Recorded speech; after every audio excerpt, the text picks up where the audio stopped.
he wrote a story for us yesterday about 4 other governors that also were sending patients into homes during kind of the height of the pandemic. And those governors were Gretchen Whitmer, or Witchmer, if you will. It's more accurate. I accidentally called her that the other day, and that kind of became a big deal. Fits.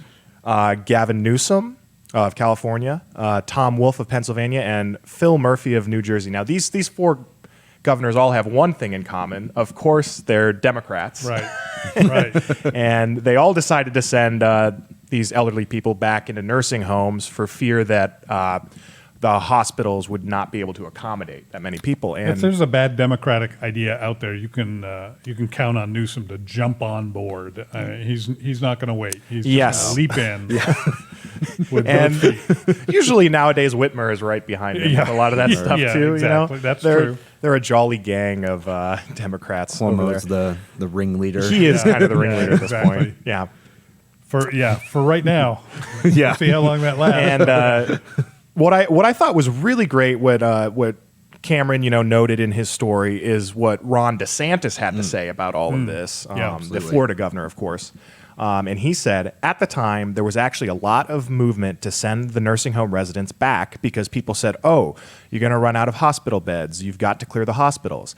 And I looked at a lot of those models, and I didn't think that they were worth the paper they were printed on. They were based on flawed assumptions. They were not being validated in real time by what we were observing on the ground in Florida. So I said, you know what?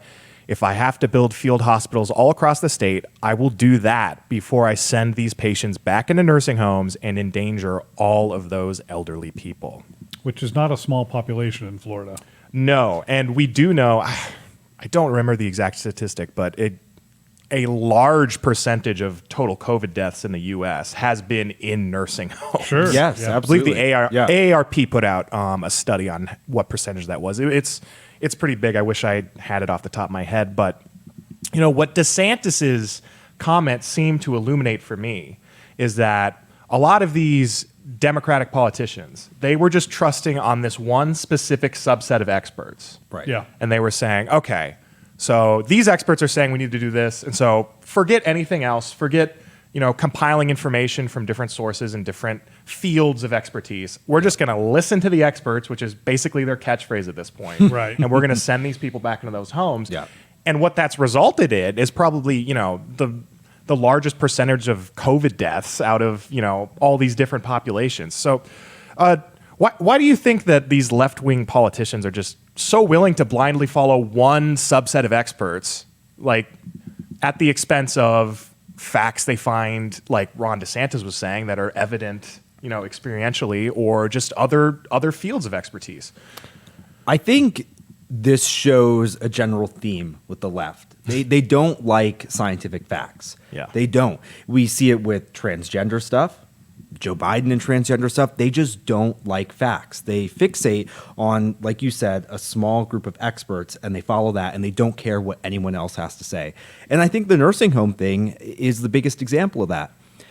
But what fascinates me is, how could you think that a virus that we know affects elderly people much more than people under, say, 60 years old? Yeah. How could you possibly think that it's a good idea to send COVID positive people into homes with the population of people that can be most affected by the virus? It doesn't make sense beyond the science. It just doesn't make common sense. Yeah, what it feels like, and I have no evidence to back this up, this is speculation on my part, but what it feels like to me is 4 governors who essentially said, well, the old people are going to die anyway. Terrible. Yeah. Let's keep them out of the hospitals so we can treat people who might live Right. and write them off. That's what it smells like to me. I can't. It's terrible. I don't know that anybody had that conversation. I don't know that anybody had that thought, but it sure has that. It sure has that feel to me. And you alluded to this, Michael. I am so sick of we're going to follow the science. I am so sick of it. It's a lie. It is a lie on numerous levels, but one of the most obvious is which science?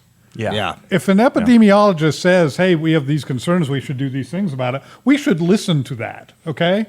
And then when the economist says that's going to have these effects, Exactly. and the mental health professional says, yeah, and those effects are going to cause these suicides and these domestic violence cases and this number of alcohol and drug abuse increase, whatever it is. Those are all science. Those are all worthy of being a part of the conversation. So anybody who says we're going to follow the science, it should give rise immediately to the question of which science. DeSantis, I think, asked that question, which is one of the reasons why he is polling so well for potential presidential run in 2024. I suspect. I don't see that any of these Democratic governors, were able to see the next step in the process of critical thinking.